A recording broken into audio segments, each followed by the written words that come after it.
Yay! Hello. Hello and welcome to our DM Deep Dive today with the amazing Kelly Lynne D'Angelo, my guest, Dungeon Master from D&D in a Castle, among many other things. Welcome, Kelly. So excited to have you here. Thanks for having me. I love the video so much. I'm glad to make a few guest appearances. Yes, I saw you in there. And I remember it well. So much fun. So much fun. Just reminds me and makes me excited again about coming back to D&D in a Castle in the fall. So Kelly, you are coming to D&D in a Castle for 2 rounds. You're pretty much sold out. I think you have 1 spot left in the October round. Your other table is full. So we've got a full house, a full gaming table, full party. But there's room if one of you watching wants to take that last seat at Kelly Lynne's table, you can by clicking on the QR code in the corner there. So Kelly, what have you got planned for D&D in the Castle in the fall? Well, I have to be a little coy because there's some very exciting things that I'm going to be bringing to the table this round, but it's been such a joy being able to go through so many different sort of stories of the castle, and I always try to bring something totally unique and different. I make my own campaigns, so it takes a lot of planning, a lot of thinking, a lot of resourcing, and this particular round, honestly, it came from me just absolutely loving a lot of movies lately that sort of have this murder mystery element, like Knives Out and stuff. So it's called, the title, it's instead of Murder on the Orient Express, it's Murder on the Dubelix Express. So it is essentially, that'll give you all the info you need. That's kind of everything you need to know. I'm so excited already. And I know about the Jublex thing at the castle, how it's kind of become a thing. Yeah, it's actual cafe now. We all are talking about it. And it's a whole enterprise. It's an empire. Exactly. And I don't want to give away too much, but in one of the DM conversations, a lot of people are kind of in that energy. I don't know what it is. So I guess we're all accidentally making similar sort of shapes to our campaigns this round. That's super fun. The other DMs at this event, have you played with any of them before? Yeah, I mean, most of them actually, which I feel very grateful for. Rather, I've been at their tables through different live streams. Like Elisa Teague and I met maybe 6-7 years ago, live streaming once, a long time ago for Dungeons and Dragons. So it's just so wonderful, this like little community, and the fact that we all get to come and play with you guys, new people at the table, sometimes old folks who are coming through, or people that have come a million times and now are finally coming to my table, which I'm so excited about.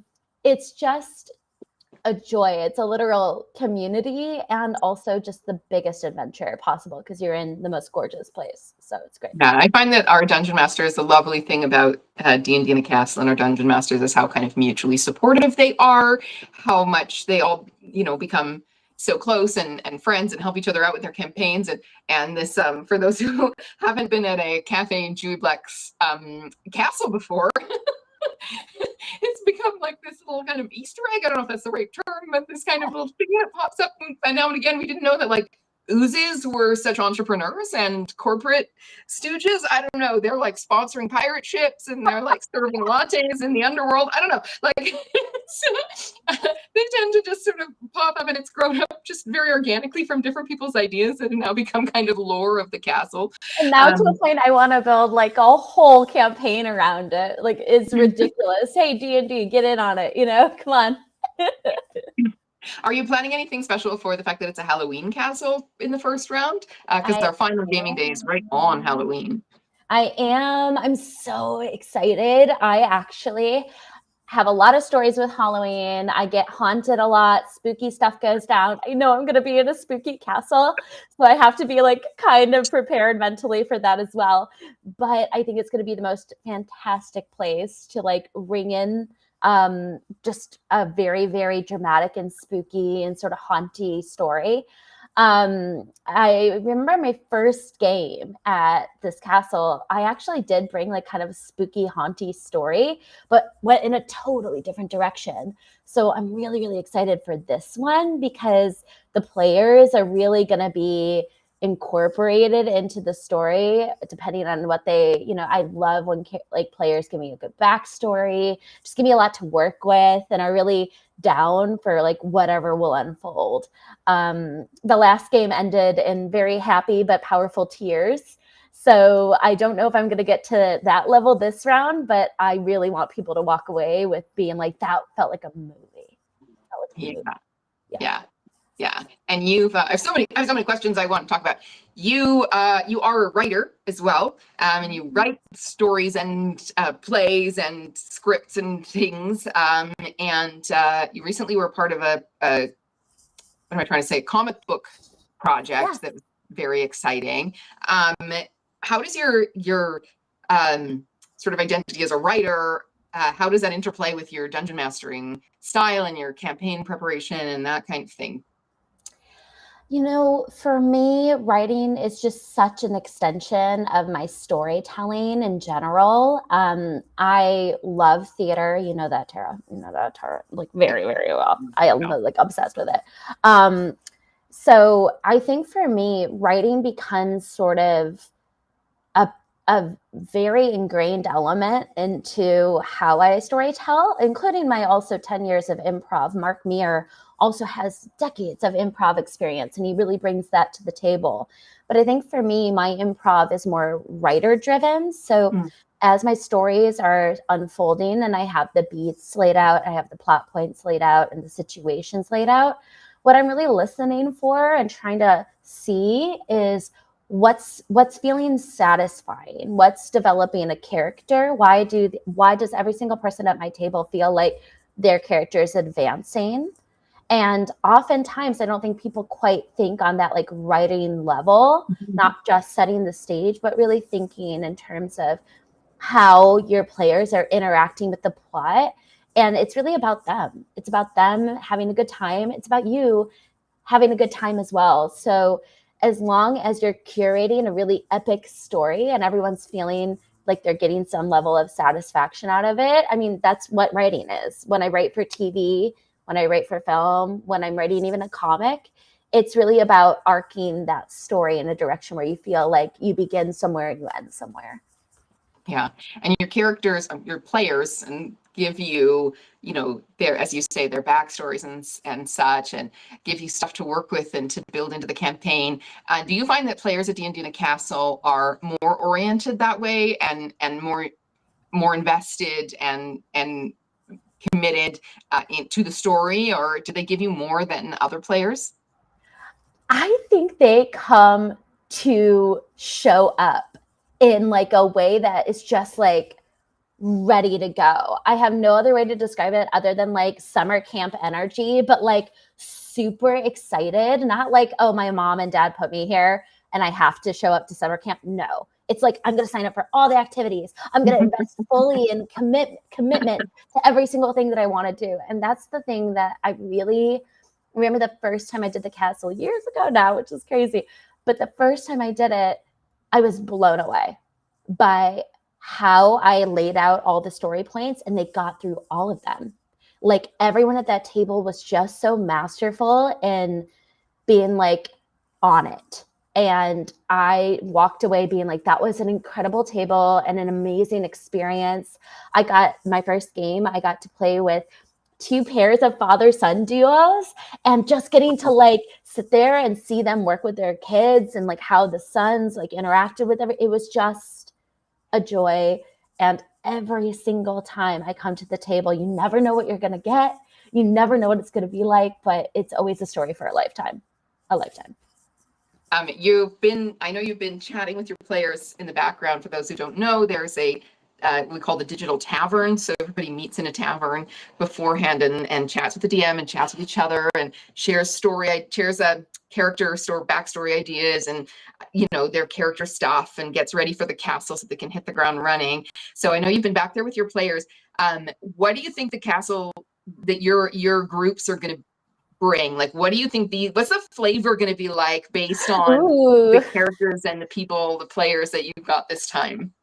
I think my first game is going to be very invested because they were so excited to make their characters. And I was on a family trip, but they were like, let's go. Like, we want to make them. Like, we want this. And I just loved how dedicated that first round's going to be to like really getting into like how the game is going to launch. Like, I feel like they're just going to be very good investigators. So maybe like investigating a lot and exploring and being curious. I can really feel that from the first group, which I'm really, really, really excited about, because this situation and this story is like perfectly set up for that.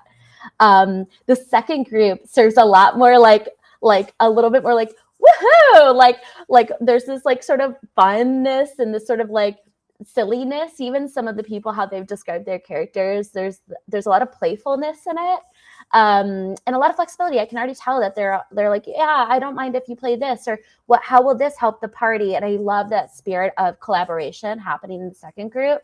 So I think the second group, I mean, if I have to put my bets on anything, I think the first group is definitely going to be like way more like old detective spy level stuff. And I think the second group is going to be a little bit more like chaotic, like, let's go explore, let's go get the bad guy, let's run, you know?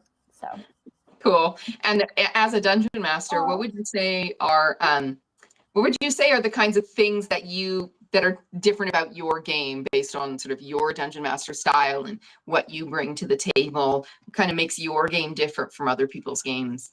Gosh, I think about this like so much, and I get excited to say I bring a lot of like energy to the table. So I'm very like into the characters and into the voices and into the world building and like interacting and playing and getting people to feel like different emotions and curiosities within the actual gameplay, which I just think is so much fun. The role playing aspect is just such a joy. I love making people laugh at my table. So if I can do something unexpected, I think that's the thing that people actually really enjoy playing with me. I'm just as chaotic as a dice roll. You don't know. Yeah.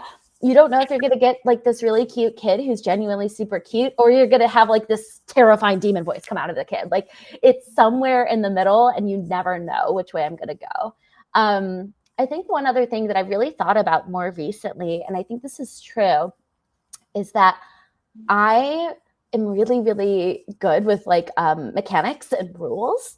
And it's something that I have clocked in the back of my mind. So sometimes players will be like, Kelly, how did you remember I did that thing 3 sessions ago? And I'm like, it's up here. I don't forget. And I think that people are just surprised when I remember a lot of choices that characters make, and then I hold them to it.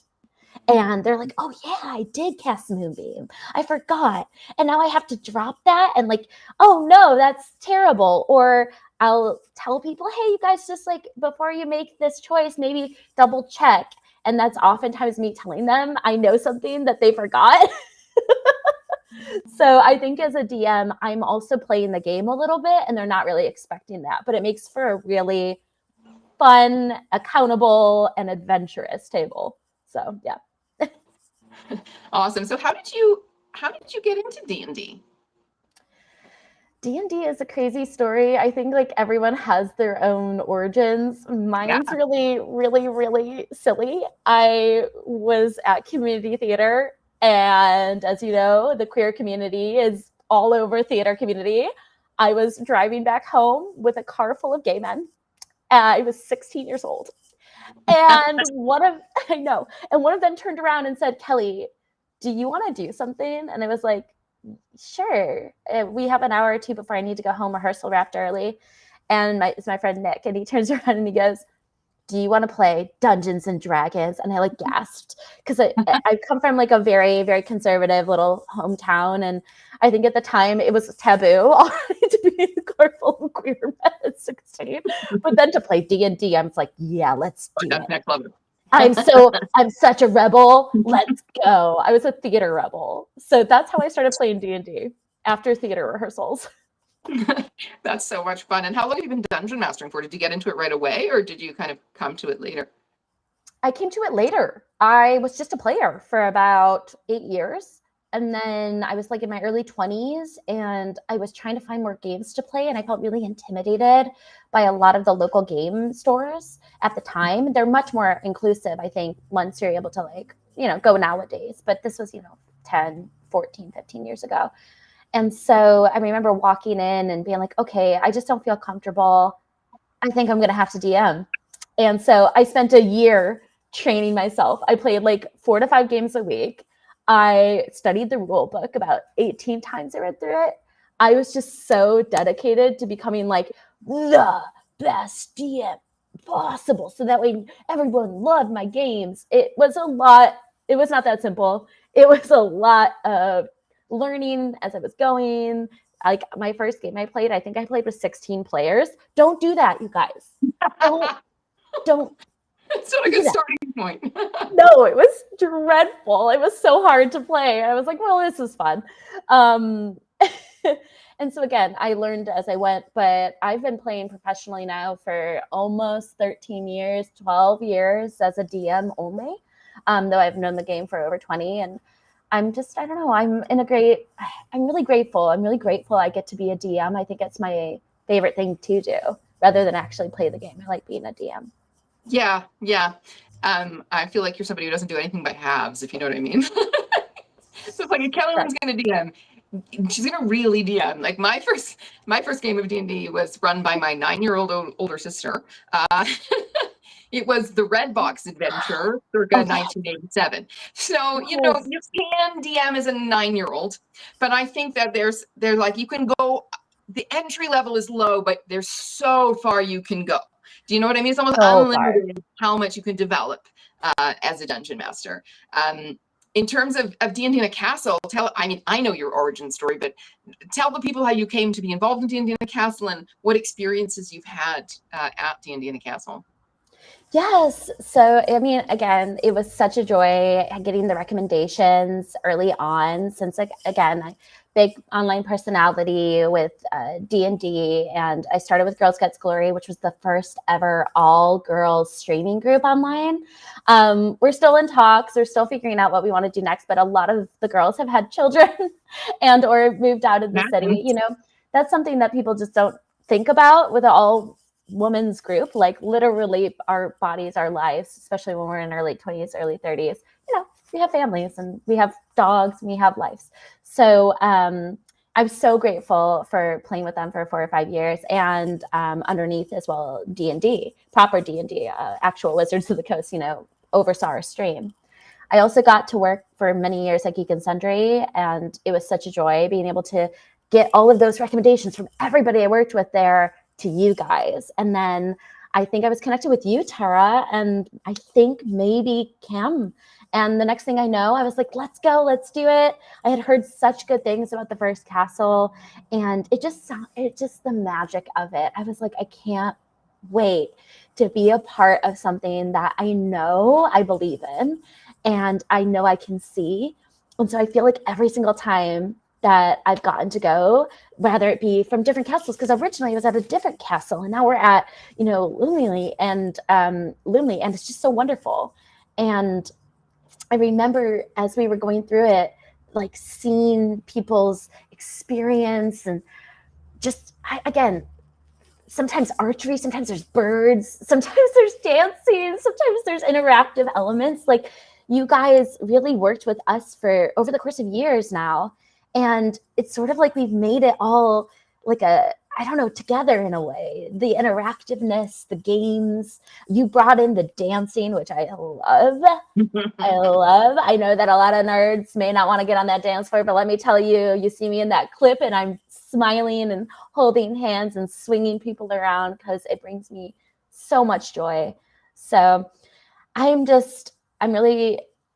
really grateful. I think there's a little bit of each DM that has been with you guys in the actual experience as well. So though you're only playing at my table, getting some of the improv is like the Mark Mearness of it, or like getting a little bit of the, like the fun food and the refined food is definitely like a little bit of Elisa Teague thrown in her energy, you know? And so you just kind of have this amalgamation of both you all who masterfully have executed and put this together, and then us contributing. It's been really, really awesome. In terms of the format of D&D in a Castle, playing for 3 days solid. So for those who haven't been before, you play Well, you play on the very first day, your prologue session, and sort of set up your game and get into the adventure. And then we have a welcome banquet where there's a chance to engage in various activities that sort of, as you say, fluctuate at different events.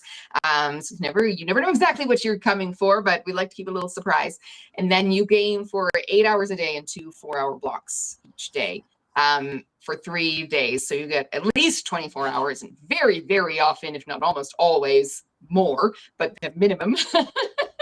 Have you played in that format or type of format, the sort of like back-to-back all-day D&D before? Or was D&D in a castle where you kind of met that format? D&D in a castle is where I started it. I think oftentimes you guys began to make that even possible because a lot of people were not gaming that hardcore unless I guess you were at conventions and you just kept going to different games all the time. But one DM and a consistent 3-day experience, that's pretty exclusive to D&D in a castle. And others who have tried to make similar situations like this. I feel like so many people aren't expecting it, including me. Like, I live in the moment. My last game went over way too much. We were playing till we almost gamed for 12 hours that day. I was like, Kelly, you got to chill out. Even one of my players, the last 5 minutes, was like, I really need to tap out. Like, okay, it's okay. We're at the wrap up the story right there. And there's Glenn, you were such a trooper. It's Glenn, and shout out to Glenn. You were such a trooper that whole last game that we were trying to wrap up the story. And I think for me, like the intensity, it almost feels like sports-like in a way. Like you're coming in and you're coming to game and like you're going to get so much out of it. You just got to remember. And thankfully, Tara takes care of us. She is mom. And she gets us water and food and delicious treats and goodies. So that way you remember to stay hydrated and eat because you just want to play the whole time. It's true. And nobody goes hungry at D&D in a castle. There is an enormous amount of food and monster energy. And I'm remembering us being like, is Kelly Lynne okay? We're like, because we kind of watch Kelly Lynne, and Kelly Lynne comes in at high energy. Not going to lie. She comes in at high energy, and then the game's going, and the tension is ramping, and the game is reaching its conclusion, and we're like, is Kelly Lynne going to blow? And I remember the last day being like, Kelly Lynne, do you need a hug? And it's like, and the game concludes and Kelly Lynne drops. Like, and it's like, I am mellow Kelly. And just like quoting your voice. Yes, I become like the sage old wizard inside of myself that I know exists. I take all those pop quizzes and I always get Dumbledore and Gandalf. So just so everyone's aware, at the end of the day, I am Dumbledore and Gandalf. Absolutely. I want to, before our time is up, I want to touch on something super fun that's happening this fall, during the time that you're there. And just remind everybody that you have one space available in October 28th to November 1st, the Halloween round, if you'd like to join Kelly Lynne for her. Murder on the Chewy Blex Express. It sounds like so much fun. It's going to be so much fun. And also that Cameron is in that game, which is the co-founder of D&D in a Castle. He's like, I want to come play with Kelly Lynne. I just want to come have a game and play at Kelly Lynne's table. So you can share a table with the founder of D&D in a Castle and ask him all your questions as well. And between those two rounds, the first round ends on November 1st. The second round begins on November 4th. So the second and third, and a little bit of the first at the end of the day as well, we are offering something that's kind of a revival or a renewal of a concept of getting to hang out at the castle between rounds and chill with our DMs, chill with our fellow guests, enjoy the castle space. You know, it goes so fast, D&D in a castle. And when it's over, you can't bring yourself to leave, or when you do, it really hurts. Mm-hmm. It hurts. It's like Buffy coming back from heaven, if that means anything to anyone, like it's all glass. It's hard to go back to reality. So we're giving people a little ease out by having these, we're calling it Castle Days, which is something we did before. And so it's a chance to hang out with our dungeon masters, learn a little bit from them. We'll be setting up workshops and tutorials and Q&As, and even an opportunity to meet one-on-one with the dungeon master and pick their brains for, 15, 20 minutes and get your answers and get their one-on-one help and tutelage with your own stuff. So I think you're running a workshop during that, which is going to be about campaign design, without that lent itself well to your writing skills and background. And building a campaign and get Kelly's wisdom on building your campaign between those rounds. So that's an option, an optional add-on to stick around a couple days after or come a couple days early for the second round and enjoy that. So how are you looking forward to that? I am so excited. I put out some like energy earlier this year, saying I really want to start teaching, because now I'm at a place where I really feel like I can give back and help other people learn how I've been able to sort of master the mastering, I guess, in a way. And with the amount of experience I have in television writing and other formats of writing, it does feel like time to like give back. Finally, I can sit back and say, okay, confidently, I know I can give other people tools to become as confident, as secure, as excited, as playful as I've been able to be with my DMing and my game creation. So I'm really looking forward to making it in a structured way where somebody can walk in and not have the tools yet, and then walk out feeling like, oh, I think I know a little bit of the magic behind it now, and I can incorporate some things that I may have not had in my tool belt into my storytelling and feel really secure, knowing that even if the players go off the rails, I know where to go and how to guide them to where I need to. So the story continues. That's so cool. I'm really looking forward to that workshop, and I'm just going to hang out for a couple of days.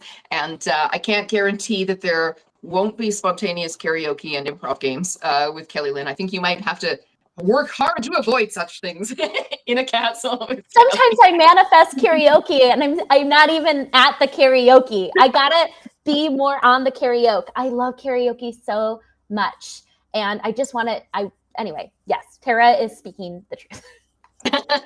We're going to have so much fun. So Kelly, we're coming to the end of our time. I'm going to invite you to invite the people of the internet to come enjoy D&D in a Castle at your table this October, or, you know, another table if they're coming to another table to enjoy, and invite them to your campaign and tell us a little bit about it. And then we're going to lead out with an outro video, which will build the FOMO and make everybody want to come to D&D in a Castle. Well, perfect. Well, I can't wait to have you at my table, or have you around the environment at someone else's table this fall and in future D&D in a Castle experiences. It's going to be a joy, big epic adventures, big mystery this round for me. Spooky, haunted, eerie, and a little unsettling psychologically, because come on, who doesn't want that around spooky season? I'm taking a lot of inspiration with the castle itself, which has a haunt, and there's just so much to look forward to. And I just cannot wait. I cannot wait to roll dice with you. So I got one more spot left. Grab it if you can, because it will get snatched up, no doubt. And it is just going to be the best time. I also see a lot of folks online in the internet, as people in the chat who I've gamed with prior, people who are going to be at my table. I cannot wait. I cannot wait to have you. I cannot wait to experience this with you. And until then. We'll see you at the castle. Thanks so much for joining us, Kelly, and we look forward to seeing you all there. See ya. Bye.